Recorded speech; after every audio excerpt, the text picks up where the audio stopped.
Do you ever feel like your mind is both a magnificent gift and a heavy burden? One moment, you see patterns and connections that nobody else does, solving problems in your head before they're even fully explained. But the next moment, you feel a profound sense of isolation, as if you're operating on a completely different frequency from everyone around you. You might find yourself lost in a sea of possibilities. So much so that making a simple choice feels like deciding the fate of the universe. It's a strange paradox to live with. You have this powerful engine in your head, capable of incredible feats of analysis and creativity. Yet that same engine can leave you feeling stuck, misunderstood, or even lonely in a crowded room. What if I told you these feelings aren't your fault? What if they aren't signs of a flaw, but are actually unrecognized side effects of a highly active and intelligent mind? Most people see the upside of intelligence, the quick wit, the good grades, the problem-solving skills. They don't see the internal friction it can create. They don't understand the hidden struggles that come with it. Today, we're pulling back the curtain on these experiences. We will explore 7 of these hidden struggles that are often quiet signs of high intelligence. By the end of this video, you won't just feel understood, you'll have a new perspective on the very things you thought were holding you back. If any of that resonated with you, I want you to know you are not alone in feeling this way.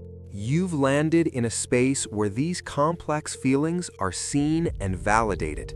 Now, before we dive in, it's important to put a small disclaimer here.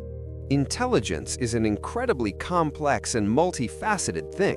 It's not just about IQ scores or academic success. There are emotional, creative, and practical intelligences, and each is valuable. The patterns we're discussing today aren't a definitive checklist, but rather common experiences observed in people who possess high analytical and abstract thinking abilities. Think of a powerful mind like a fast car. It can take you to amazing places, faster than you ever imagined. But it's also easy to crash if you don't learn how to steer, how to brake, and how to navigate the roads. The purpose of this video is twofold. First, we're going to explore 7 of those hidden struggles, putting a name to the things you may have felt for years. This is the validation part. But we won't leave you there, because validation alone isn't enough. More importantly, after we explore the challenges, I'm going to share 3 simple, actionable strategies you can use to start turning these struggles into your greatest strengths. So make sure you stick around for that, because that's where the real transformation begins. Let's start with the first hidden struggle. Here's a statement you might find surprising. Your indecisiveness isn't a flaw. It's a side effect of a mind that sees the entire chessboard. Most people see a decision and they see 2 or 3 paths forward. But for you, a seemingly simple choice can explode into a dozen or more potential scenarios. Each path comes with its own complex web of consequences, risks, and opportunities that you can't help but map out in your head. Imagine you're trying to choose a new book to read. For someone else, it's about picking a cool cover or a familiar author. For you, it can become a complex analysis. This book could teach you a new skill, which might open up a new career path in 5 years. But that other book explores a philosophical concept you've been curious about, which could change your entire worldview. Then there's a third book, a classic, that you feel you should read to be well-rounded, but what if it's a slog? Before you know it, you've spent an hour in analysis paralysis over what was supposed to be a relaxing choice. You've simulated 3 potential futures, and you haven't even turned a single page. This isn't limited to small choices. It applies to careers, relationships, even what to say next in a conversation. Your mind is a powerful simulation engine, and it's running so many what-if scenarios that the system often freezes. People might see this and label you as indecisive or hesitant. They don't realize you're not stuck because you see too little. You're stuck because you see far, far too much. It's the burden of clarity in a world that often operates on good enough. You see the perfect, so the good feels like a compromise. This is a classic example of a cognitive strength, the ability to see future possibilities, becoming a practical liability. Psychologists refer to this as being a maximizer in a world often built for satisficers. Maximizers feel compelled to find the absolute best option. Satisficers are content with an option that is good enough to meet their criteria. A highly intelligent mind often defaults to a maximizer mindset, which can be exhausting. The sheer volume of data you process for every decision is immense. This can lead to decision fatigue, where your mental energy is drained before you've even taken action. It's a heavy weight to carry when making choices as simple as what to have for dinner. You're not just picking food, you're weighing nutrition, cost, time, flavor pairings, and potential leftovers. Every choice feels like a high-stakes test of your optimization skills. So you end up doing nothing, not out of apathy, but out of an overwhelming sense of responsibility to the best outcome. This feeling of being stuck often goes hand in hand with another struggle we will talk about in a moment, the feeling that you're an impostor. You think a smart person should be able to make a decision, which adds a layer of shame to the paralysis. It's a frustrating cycle. But recognizing this pattern is the very first step to breaking free from it. It's not a character flaw. It is simply your mind's processing power turned up to its maximum setting. Understanding this distinction is crucial for self-compassion. You aren't broken. Your lens is just of a much higher resolution. Moving on to number 2, and this one is a feeling many of you will know all too well. It's the unique kind of loneliness you feel when you're surrounded by people. It's the craving for deep analytical conversation in a world that often prefers to skim the surface. You're not antisocial, you're anti-superficial. You find yourself in a group discussion, perhaps about a major news event. While others are commenting on the surface-level drama, your mind is buzzing with deeper questions. You want to discuss the systemic causes, the long-term implications, the philosophical underpinnings of the event. You want to deconstruct the why behind the what. So you tentatively offer a more analytical thought, trying to steer the conversation into deeper waters. And you're met with blank stares or a polite nod before someone quickly pivots back to celebrity gossip or the weather. It's like you're trying to play chess while everyone else is playing checkers. It's not that their game is bad or wrong, it's just fundamentally different from the one you're wired to play. This isn't about arrogance or feeling superior. In fact, it often leads to feelings of insecurity and isolation. You start to wonder, is there something wrong with me? Am I too serious? Why can't I just enjoy small talk? This internal conflict is exhausting. Small talk for a highly analytical mind can feel physically draining. It feels like you're being asked to run a high-performance computer on its lowest possible power-saving mode. Your brain is designed for heavy lifting, for connecting disparate ideas and building complex mental models. Engaging in conversations about trivialities can feel like a waste of precious cognitive resources.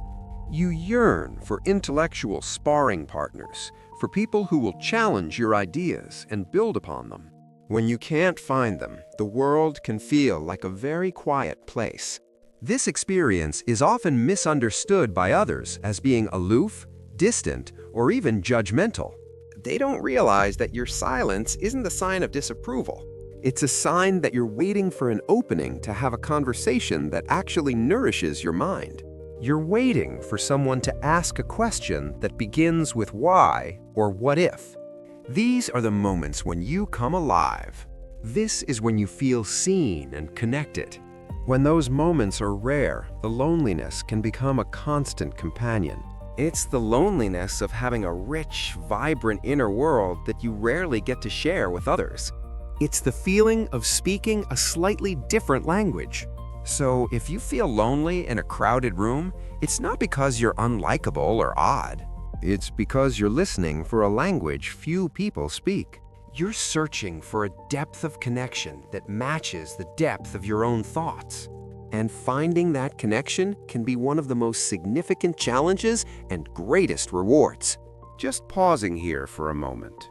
If this is resonating with you, if you're starting to see your own experiences in a new light, consider clicking the subscribe button. This channel is a space for deep thinkers, and by joining us, you're becoming part of a community that just gets it. Remember how we talked about paralysis leading to feelings of being a fraud? Let's dive into that now. This is the struggle of the impostor syndrome, amplified to the extreme. It's the persistent, nagging feeling that you are a fraud, and that any moment someone is going to find out you're not as smart as they think you are. This feeling isn't born from a lack of achievement. Ironically, it's often most pronounced in high achievers. The root of this struggle lies in the gap between the reality of your success and the impossibly high standard you hold in your own mind. You don't compare yourself to your peers. You compare yourself to a theoretical, perfect version of what you could have accomplished. Think about a time you took a test or completed a major project. You get it back and you scored a 95%. Most people would celebrate this as a resounding success.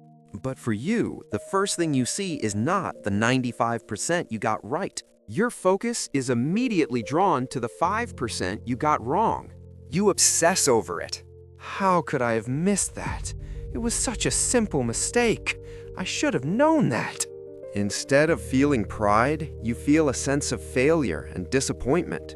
Your internal benchmark for success wasn't 95%, it was 100%. Anything less feels like a compromise, a failure to live up to your potential. This pattern repeats itself in all areas of life. You receive praise for a presentation at work, and your internal monologue is, "They only liked it because they didn't see the slide I almost messed up." You create a beautiful piece of art, and all you can see are the tiny imperfections that no one else would ever notice. This isn't humility, it's a cognitive distortion. Your high intelligence allows you to envision a state of perfection with incredible clarity. That vision is so vivid and so compelling that the excellent real-world result pales in comparison. This creates a constant state of dissatisfaction. No matter how much you achieve, it never feels good enough to quiet the inner critic. This is why praise can sometimes feel uncomfortable or even hollow. When someone says, "Great job," it can feel jarring because it doesn't match your own internal assessment, which is screaming, "It could have been better." This burden of a high internal standard is a direct cause of burnout and anxiety. It turns the pursuit of excellence from a joyful act of creation into a stressful avoidance of failure. You're no longer running towards a goal, you're running away from the specter of imperfection. So if you constantly feel like you're falling short despite evidence of your success, know that this is the paradox of a capable mind. Your ability to see what's possible makes it harder to be satisfied with what is. It's a heavy burden, but it also speaks to your capacity for greatness. Your standards are high because you are capable of reaching them, even if you never feel like you truly have. The fourth struggle is one that often creates friction in group settings, both at work and in your personal life. It's the frustration of asynchronous pacing. Essentially, your mind often processes information and reaches a logical conclusion much faster than the people around you. You're living life on a 1.5 times speed, while the world seems to be playing at normal speed. This isn't a judgment on others, it's simply a difference in processing velocity. Imagine you're in a team meeting at work or a group project at school. The team is tasked with solving a problem. Within the first 5 minutes of the problem being outlined, your mind has already leaped ahead. You've identified the core issue, mentally brainstormed 3 potential solutions, weighed their pros and cons, and have a good idea of the optimal path forward. You are ready to move on to execution. But the rest of the group is still on step 1, defining the problem. So you sit there, buzzing with ideas, while the conversation circles around points you mentally resolved 10 minutes ago. You try to contribute your solution, but it's perceived as jumping the gun.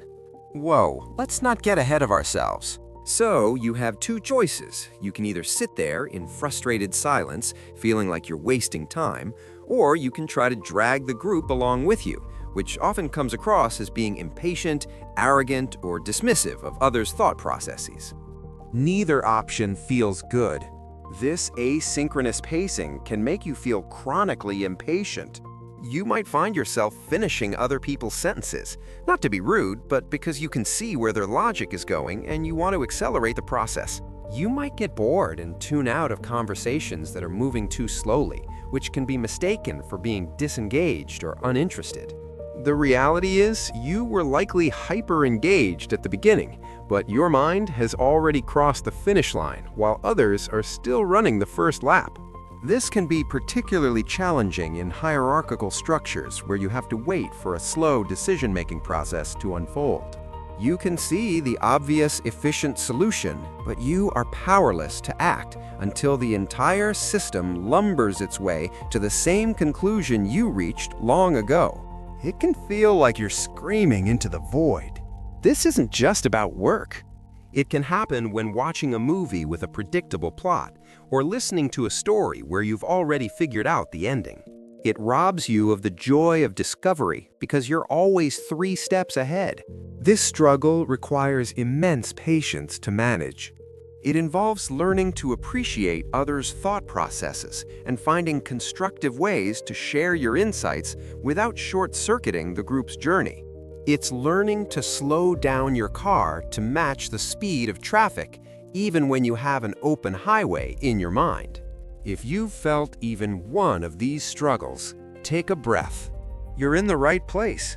Recognizing the what is the first and most important step.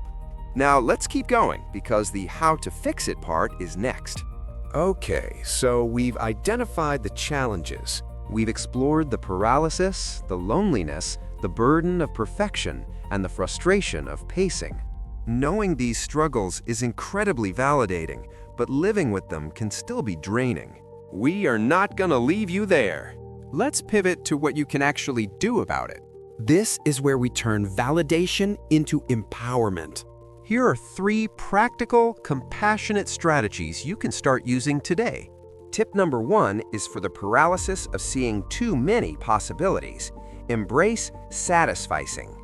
This is a term coined by economist Herbert Simon, and it's a blend of satisfy and suffice. It means instead of looking for the absolute best, maximizing option, you consciously choose to look for the first option that is good enough. Give yourself a time limit or a set number of options to consider for a decision. For example, when choosing a restaurant, look at only 3 options and pick the best one out of that limited set, not the best one in the entire city. This isn't lowering your standards, it's strategically preserving your mental energy for the decisions that truly matter. Next, for the loneliness of mismatched conversational depth, curate your intellectual sanctuaries. It's unrealistic to expect every person in your life to satisfy your need for deep conversation. So stop trying to get water from a dry well. Instead, intentionally seek out places where your mind is nourished. This could be a book club, an online forum dedicated to a topic you love, a specific podcast, or even just 1 or 2 friends who you know you can have those deep conversations with. This way, you don't place the burden of deep connection on every single interaction, which makes small talk in other areas of your life much more tolerable. Finally, for the burden of a high internal standard, implement the 5-minute rule. Perfectionism and impostor syndrome often create a huge barrier to even starting a task. The task seems so monumental in your mind that you procrastinate. The 5-minute rule is simple. Commit to working on the task for just 5 minutes. Anyone can do something for 5 minutes. This lowers the activation energy and gets you past the biggest hurdle, which is starting. Often, after 5 minutes, you'll have enough momentum to keep going. The same overthinking that causes anxiety is the engine you can use to solve incredible problems.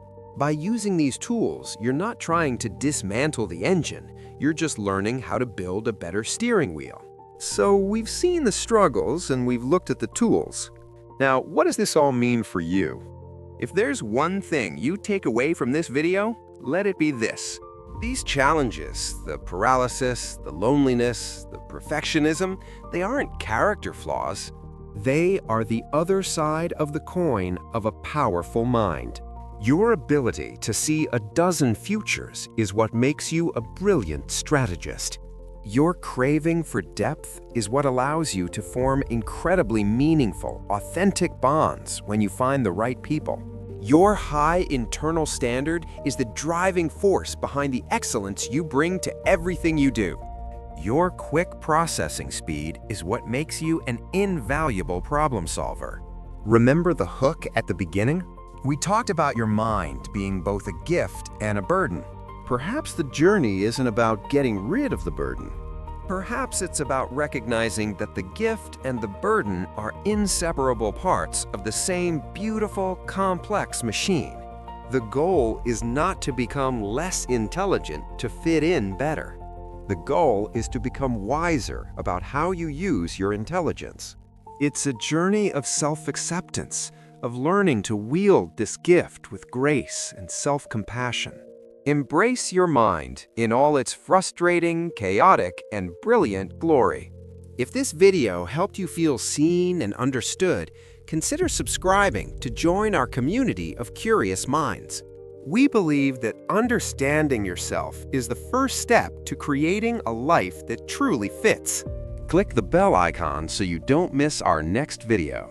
And if you're ready for the next step in this journey, check out our video right here on the screen about the daily habits of deep thinkers. Thank you for spending this time with us today. Be kind to your brilliant mind.